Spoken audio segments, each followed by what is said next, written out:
Olá pessoal, comandante Leonardo Matos aqui, nosso Conexão Gel número 239, hoje é sexta-feira, 16 de junho de 2023. Nossa resenha semanal com a geopolítica da semana, os fatos mais importantes. Relembrando a você, se você ainda não segue o canal lá no YouTube ou no Spotify, uma oportunidade de seguir e, se gostar, não deixe de compartilhar com seus amigos, fazer comentários, deixar o seu like.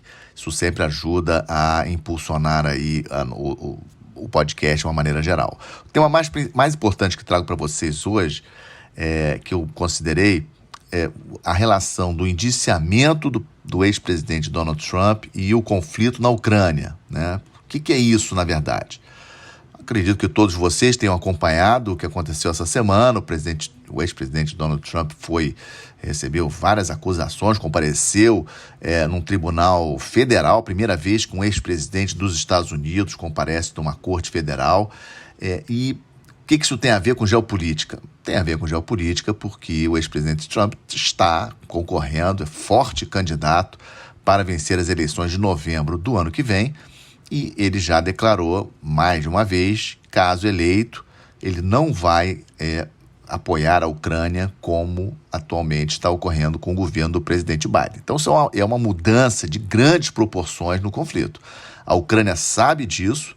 O presidente Zelensky ele teve que se lançar nessa contraofensiva logo, mesmo não tendo meios aéreos para proteger essa contraofensiva dele.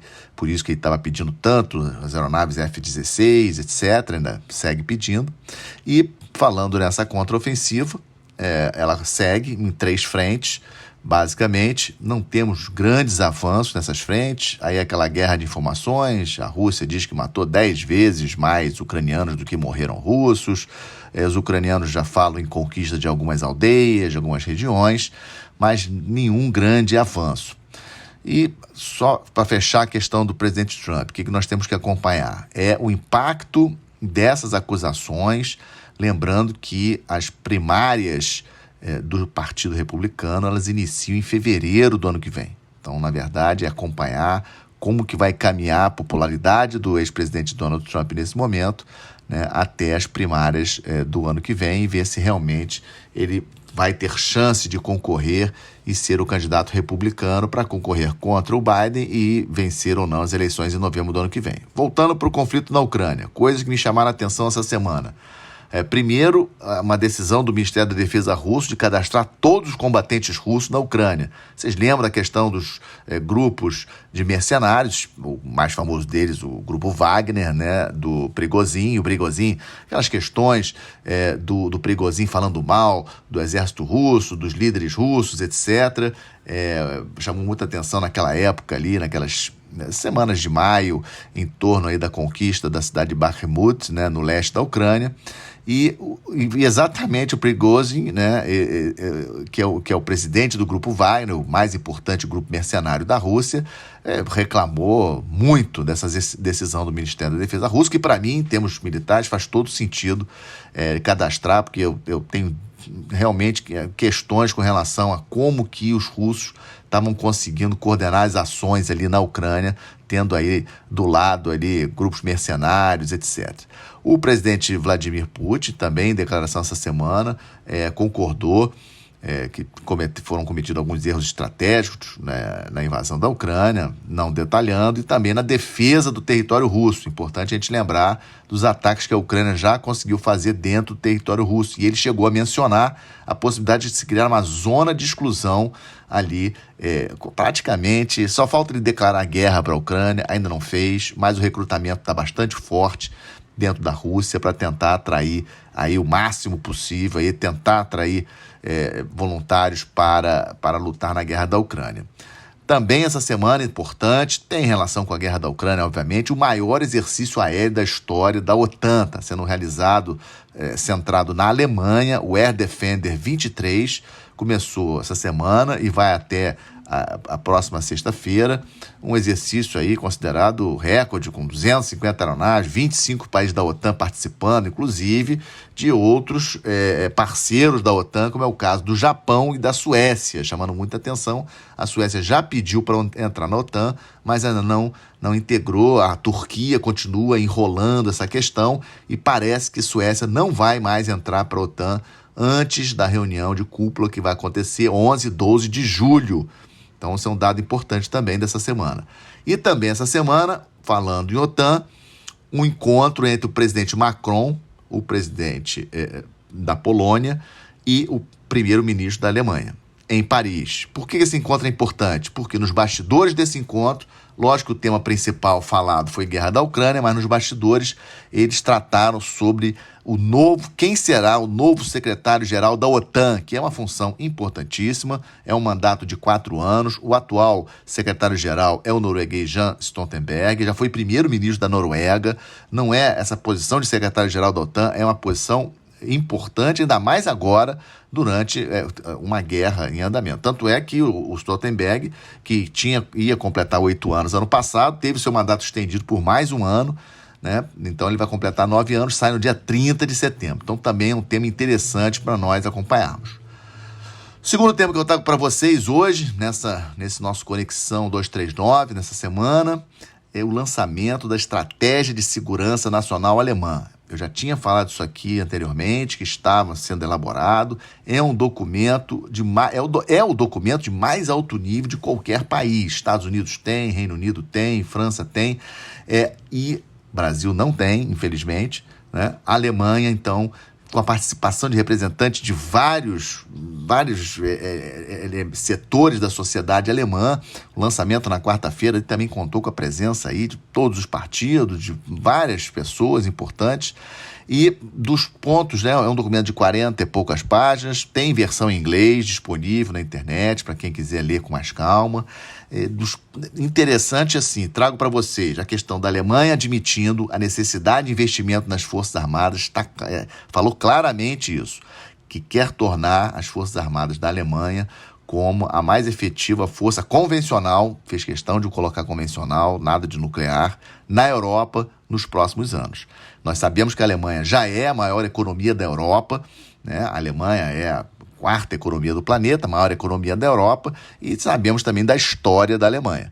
Então, colocar no documento de mais alto nível essa decisão é importante. O documento também fala claramente que a Rússia é a maior ameaça para a aliança euroatlântica, ele coloca euroatlântica no documento, e com relação à China ficou um pouco em cima do muro, não ficou muito claro. Tanto é que foi decidido que vai sair uma estratégia específica com relação à China até o final do ano, né? Porque a China é importantíssimo para as exportações da Alemanha.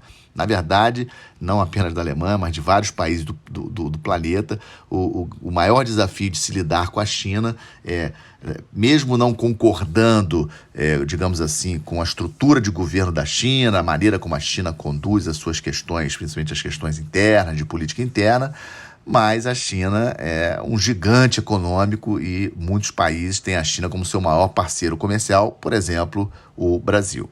Então, essa estratégia de segurança nacional alemã, um ponto bastante relevante, lançado nessa última quarta-feira, quis trazer aqui para vocês.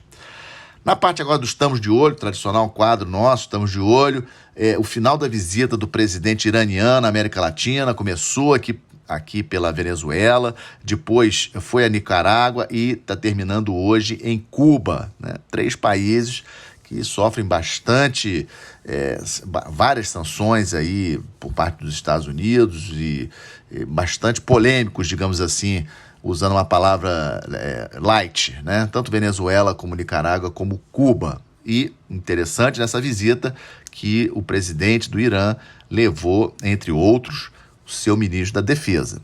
Com a Venezuela, especificamente, eles têm um plano que eles assinaram no ano passado, quando o presidente Maduro esteve no Irã, um plano de cooperação de 20 anos, né? Então, estão tentando se ajudar, digamos assim, especialmente na área de petróleo, defesa também, agricultura, turismo, outras áreas importantes. Outra questão também que trago que estamos de olho, a guerra civil no Sudão, completando 2 meses sem nenhuma previsão, impressionante, não há previsão de término dessa guerra no Sudão. muitas pessoas morrendo, vocês nem escutam mais na mídia, né? Não tem saído nem mais nos jornais, o número de mortos só aumenta, o número de refugiados para os países vizinhos ali só aumenta e você não escuta. Falando em refugiados, crise migratória. Sabemos que quando a temperatura, o tempo melhora no hemisfério norte, o número de pessoas fugindo da África, do Oriente Médio, que tentam atravessar o Mediterrâneo em direção à Europa é muito grande. E tivemos uma tragédia, infelizmente, essa semana também, na quarta-feira, de um barco de pesca que afundou nas proximidades da Grécia. Os números oscilando entre oficiais em torno de 80 mortos, mas que podem chegar a 500 mortos, pelas informações que a Guarda Costeira da Grécia já passou. E por que isso acontece? Acontece porque o fosso socioeconômico, a diferença de renda, a diferença de qualidade de vida entre europeus e africanos e outros afegãos, por exemplo, sírios, etc., é muito grande. Então, obviamente que essas pessoas, nesses lugares, não apenas têm dificuldade até de se alimentar, dificuldade de sobreviver em função de perseguições políticas, étnicas, religiosas, eles acabam fugindo para o lugar que tem uma melhor qualidade de vida, mais próximo, que é a Europa.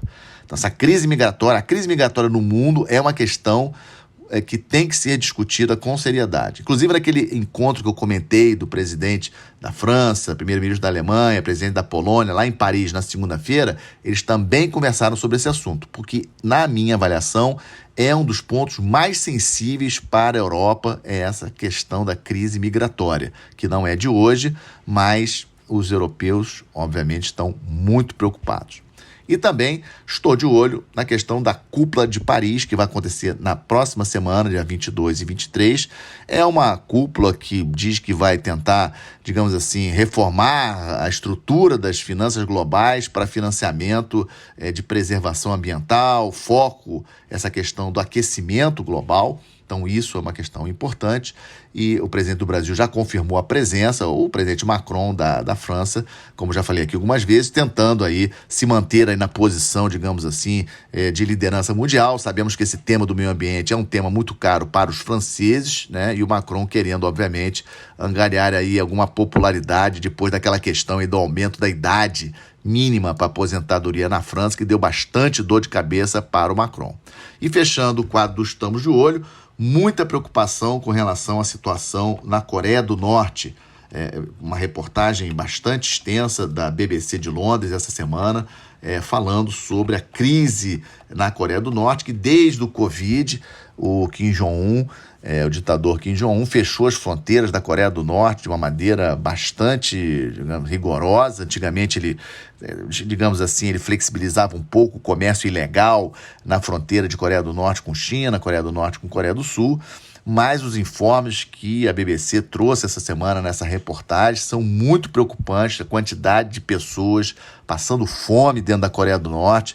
Lembrando que é um país nuclear e um país que talvez seja a maior ditadura do planeta, a Coreia do Norte. Então é algo para estarmos de olho, porque não sabemos o que uma crise interna crescente num país que tem armas nucleares pode levar o Kim Jong-un a fazer.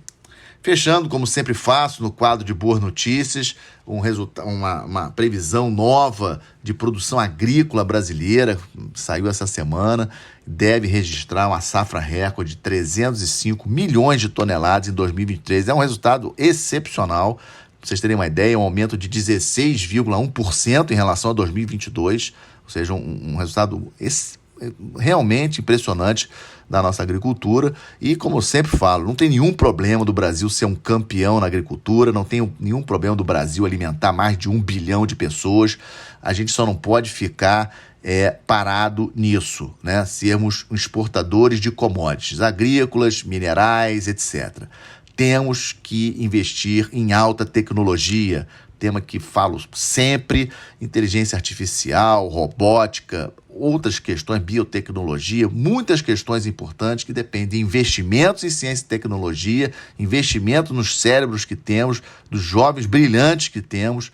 E com isso fecho mais esse Conexão GEO 239, desejando a todos aí um excelente final de semana, uma boa semana, até o nosso próximo encontro na próxima sexta-feira. Muito obrigado.